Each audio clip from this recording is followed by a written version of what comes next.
and the main job appears to be running trucking companies. And so these buildings have dozens of trucking companies in them as well. Hang on, I want to make that clear. You're saying that in your investigation in Columbus, that sharing in the same buildings, immigrant-run home healthcare organizations, are also a lot of trucking companies as well?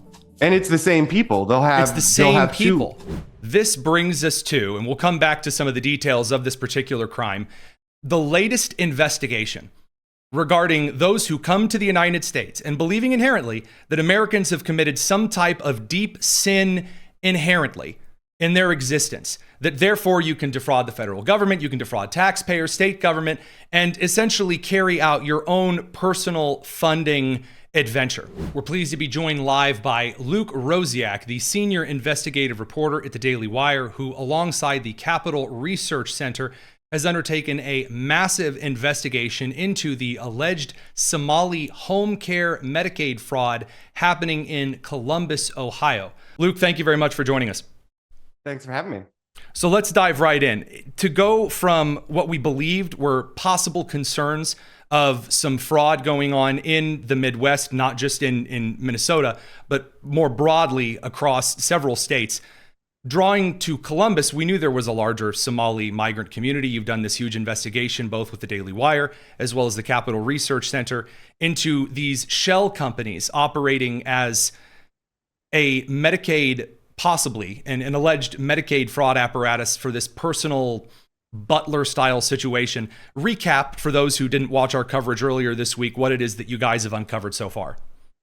Sure. So HHS recently released, working with Doge, a huge database showing who's paid by Medicaid in terms of the medical providers, the companies that bill the government and then turn around and provide various services to poor people. And it basically, when you're talking about the fraud in Minnesota, most of that was really because of those 12 Medicaid waivers that Tim Walz had. So a waiver is to modify Medicaid and let some states do things that other states don't get to do, even though Medicaid primarily comes from federal dollars. And I think that's why states sometimes don't care if these waiver programs don't work very well, because it's mostly other people's money. It's coming from Washington. And so not only does Minnesota have a lot of waivers, Ohio does too, even though it's a Republican-led state. And when this data was released, I looked for things that were very vulnerable to fraud and exploitation, specifically care that takes place in private residences. So it's very hard to verify that it actually occurred. Oh, I definitely, took care of my grandmother 27 hours a day, all day, 8 days a week, that kind of a thing. Exactly. I mean, whose house is your grandma going to testify against you? Are there cameras in your grandma's house? I mean, how would you even prove that? And so that led me to Columbus, and I was just really following the data. I didn't know what I was going to find there. But sure enough, it does come back to Somalis, just as Somalis were at the center of this highly unusual Medicaid activity in Minnesota. Columbus, the capital of Ohio, is the second largest population of Somalis in the country. And so the waivers, one of the most common waivers, a lot of states do this, is home health care aids. Sure. And the purpose of that was originally, if you were old and like super sick and you qualified to be in a nursing home, it would be cheaper if we could send somebody to your house to do certain things for you once in a while, instead of actually having to pay like over $100,000 a year for you to be in a nursing home. And then they pushed it a little further and they said, well, what if we open this up to non-nurses and we also just let like random people come and do things like cook for you, clean your house, other kinds of things that somebody might want done. Hang on. This is a line that I've heard consistently from Zoran Mamdani, talking about not just the healthcare industry, but also in New York, the education and childcare industry. Oh, I totally take care of kids all the time, he says. So just even if you're not a citizen of the country, just any individual can simply request state or local, city, or in this case, federal Medicaid funding via a waiver, just kind of off the beaten branch. We see that in New York and we see that in Minnesota. Where did this come from in Ohio? Why a state purplish to red like Ohio Was this way? Is this? I mean, it's not a total 50 state situation here. There are only certain states that get these waivers, right? Yeah, and so the home health care was the first one. I mean, some people probably disagree. Some people think it's a good idea. Taking it the step further to non-medical is called personal services. I think that's certainly should be a controversial program. Ohio had Kasich, and now they have Governor DeWine. They're both DeWine. So they're not they're kind of moderate. I don't know. I guess maybe they're thinking back to an earlier time when you could trust people to fill out a form and only use it sparingly and only if necessary. Stuff. And I think that no longer works in conjunction with the mass migration that also occurred. That's when you saw people just blatantly exploiting and extracting every penny they could. And so it was never a program that was very robust against fraud, but maybe it was okay for a while just because Americans are inherently, generally not bad people. But the theme we do keep seeing again and again is the Somalis overwhelmingly. I mean, we can't beat around that bush because I went to Columbus and literally 99% of the people were African Muslims. I mean, mostly Somali, some Ghana, some Sierra Leone. But yeah, when you have the ability to have these personal servants, these butlers, I call them, come to your house, clean, cook. The problem is getting back to the logic that it's saving money because it's an alternative to nursing homes. People don't pretend to be so sick that they need to go in a nursing home. If people don't fake their way into a nursing home, nobody wants to go to a nursing home and sit with their head in a bowl of applesauce and but pudding. If I could get a doctor, as you've said, again, I think on Dana Lesh earlier today, if I can go to a doctor and say, oh, hey, I need you to sign off that I need this home health care, you can find doctors galore, unfortunately, that might be willing to entertain some kind of fraud, which appears to be what you guys are finding in Ohio. Radio crew, we have to send you guys to the commercial break. We're going to continue on with Luke Rosiak from the Daily Wire here on the live stream. It's the Tony Kinnett cast here on the Daily Signal. Sorry, a little FCC regulated kind of a thing.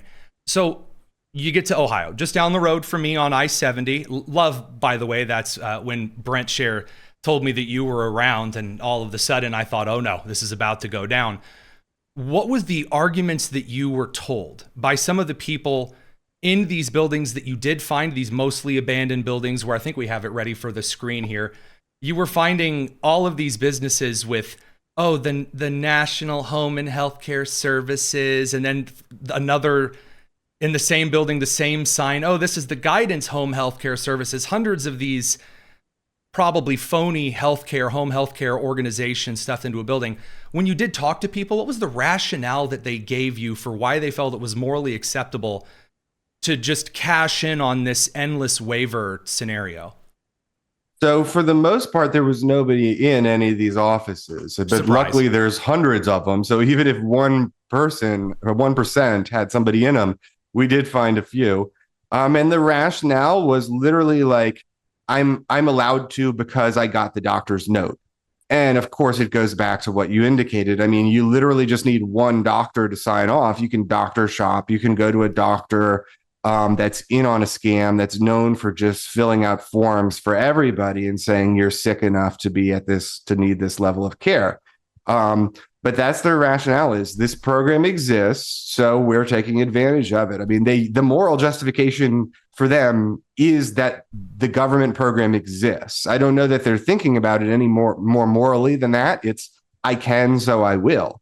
One of the guys tried to explain that, well, you have to take time off work, and so you should be compensated. But then in the same breath, he was trying to downplay it and be like, it's not that big of a deal because it's not like a full-time thing. It's only like an hour a day, maybe a couple hours a week. And so it's like, well, wait a minute then. So you can't actually quit your job and make this your other job. I mean, you still have to have a job then. So at that point, if you're still juggling a full-time job with stopping by your family member's house for a couple hours a week, why do you need to be paid for that at all? especially because it opens up these fraud vulnerabilities. And I don't think we explicitly got to that, but the final step in taking these lax waivers, and what the Somalis have done is, and to some extent this is acknowledged in the federal regulations as well and permitted, is that you can the person who's taking care of you in your house can be your family member. So at that point, we are just paying people to hang out with their family. And if people think I'm being trite by saying hang out, I mean, you had the image on your screen where you're showing the logos are the same, everything's the same, they're just copy pasted cookie cutter. One of the bullets on that saying the services they provide was conversation and companionship. That's an exact quote. And so they literally are paying Somalis to hang out in their own houses with their own family members. And this is happening at such a great scale that all these middlemen companies spring up to facilitate it and take a cut and bill Medicaid. And it's literally replaced almost the entire industry along this one road where the immigrant community in Columbus, you drive down the road and all you see is one home health care company after another. If it's not home health, it's going to be some other Medicaid facility like a drug treatment program or a doctor's office, or it'll be a learning center, which isn't Medicaid, but it's also essentially paying people to do things that for all of history, families have done for themselves at their own expense because it's just part of the human experience. So I wish that we had just quite a long time to dive into all the details. And we have linked in the description the author page for Luke Rosiak at the Daily Wire. Highly encourage you to go look at this investigation. He's showing a little bit more because you just need the time to digest all of this every single day this week. And that brings me to another question that I got quite a few of when we covered this Monday and Tuesday.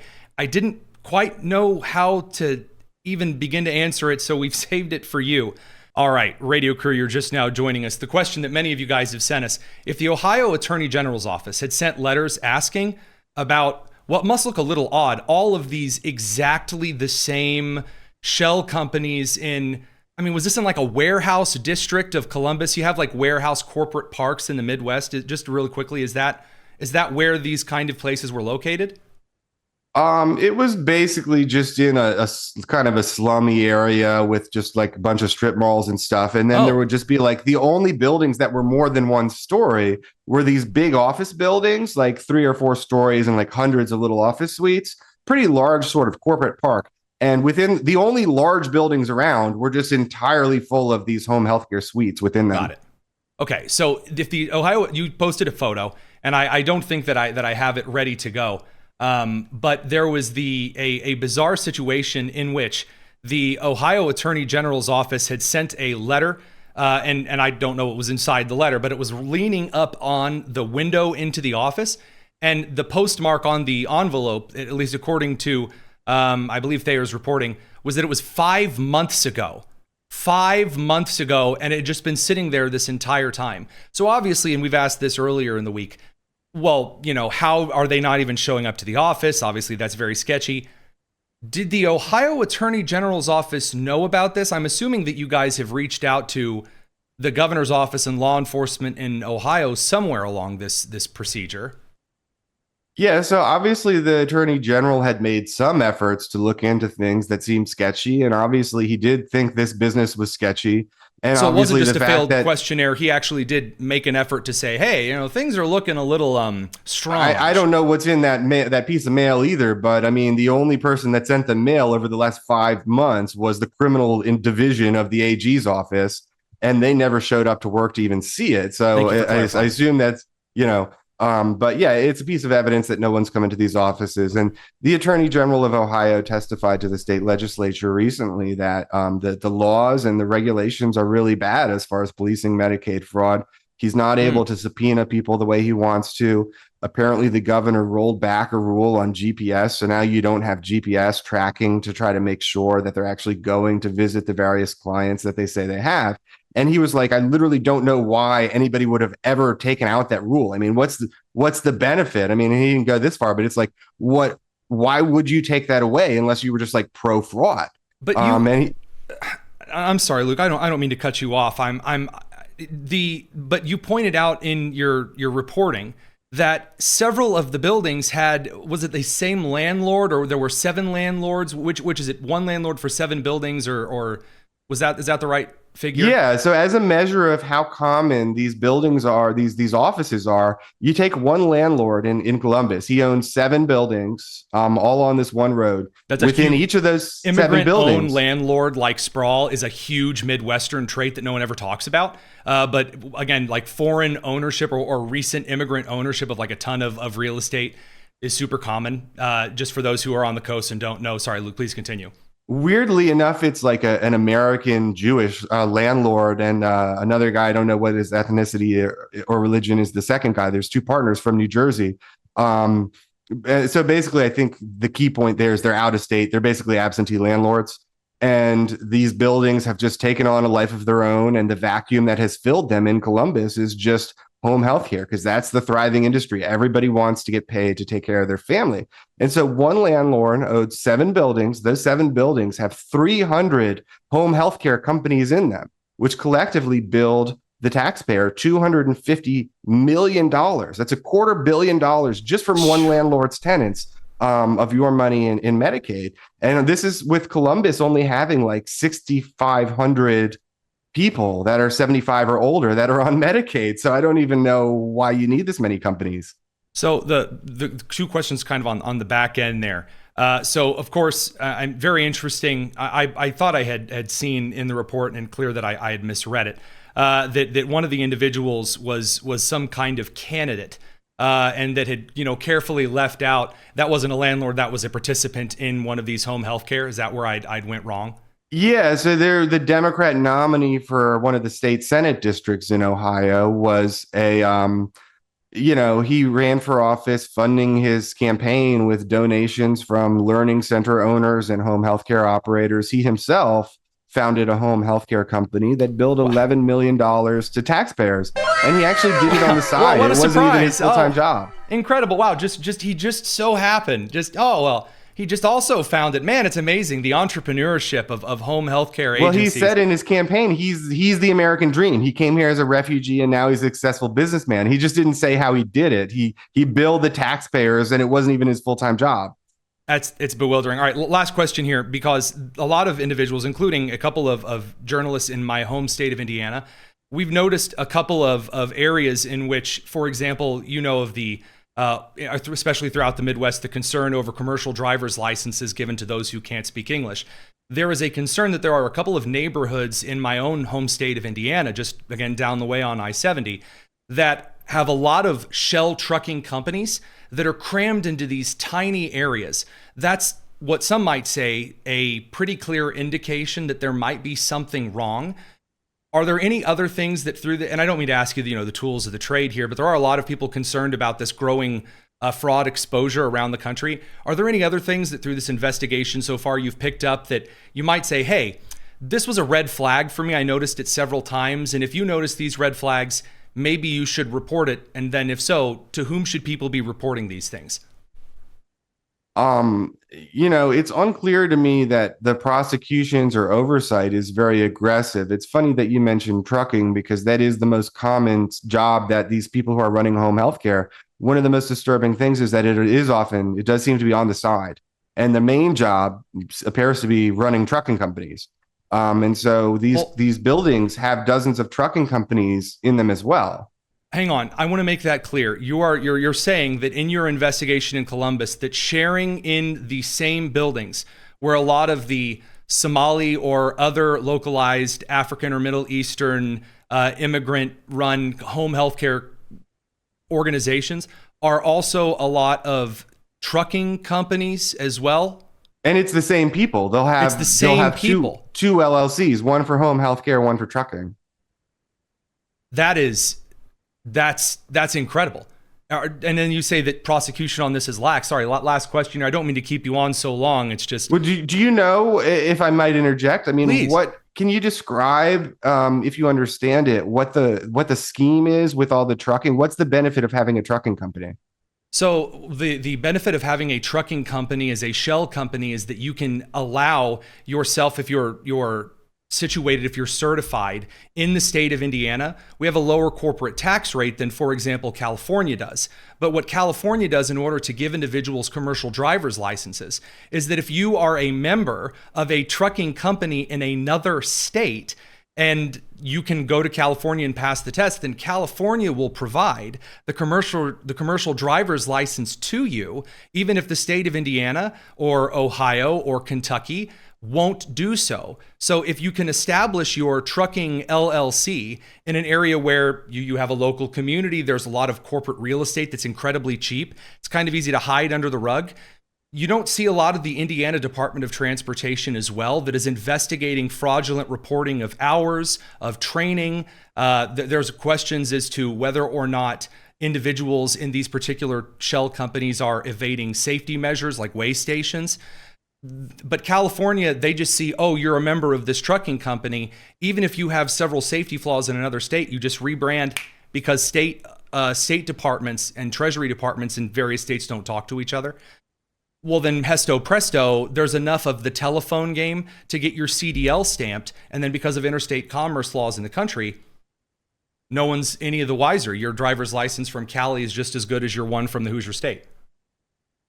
That's fascinating. Isn't it though? I told Brent this was going to happen. It's very, somebody figures out these schemes and then just like an infinite number of people just do the same thing over and over again. I mean, that's kind of what I noticed. I mean, we saw it with the pictures you put up of the home healthcare signs, and it's the same thing with trucking. And it's actually the same people just doing both. I mean, but it's endless. And that's why I have concerns about the investigative route, the fraud enforcement route. It just seems like an endless, and it's what you just kind of indicated. I mean, one LLC gets in trouble, you just start a new one. Or even if somehow you go to jail, your brother keeps doing the same thing. I mean, at some point, the programs have to be reformed so that this just can't go on at all. Well, Luke, we may have to have you on again if you're amenable to it. I'd love to discuss a little bit more just kind of the investigatory side. We didn't even get to talk about where should people be reporting this to, but we are very, very much out of time. So sorry. Go read Luke's work. Again, it's linked in the description. Luke, thank you very much for giving us a minute of your time. Thanks for having me, Tony.